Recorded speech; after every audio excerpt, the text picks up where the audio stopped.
Et pour finir, ce régime théocratique, en place depuis 1979, sur quoi il s'est construit? Pas que sur le chiisme, il s'est construit contre l'Amérique, Marbar America, mort à l'Amérique, contre Israël et même contre le sunnisme. Donc là, c'est une question existentielle pour le régime iranien que de pouvoir riposter, ne serait-ce que de manière au moins symbolique.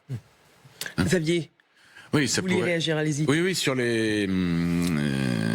les pays du Golfe, ça pourrait être plus que symbolique d'ailleurs, parce que les dégâts pourraient être importants avant que les Américains puissent y mettre un terme. C'est bien pour ça, je pense, que l'administration Trump, Rubio en tête, comme vous le notiez, général, prend toutes les précautions avant de décider d'agir, parce que agir avec des bombardements aériens, on sait que l'efficacité à moyen terme, elle est relativement faible. Il faut absolument qu'il y ait un appui au sol. Ce qu'essaie de faire aujourd'hui l'administration américaine, d'une manière certainement très cynique d'ailleurs, c'est de remobiliser les manifestants qui sont allés dans la rue au début du mois de janvier, qui ont été massacrés dans des proportions où les chiffres, les bilans qu'on a sont totalement délirants. Si vraiment on arrive à 30 000 morts en à peine 72 à 96 heures, c'est vraiment du jamais vu, même à l'échelle de la planète, au-delà même de l'échelle de l'Iran. Donc ce qu'espèrent les Américains, c'est que leur bombardement puisse entraîner un sursaut de la population.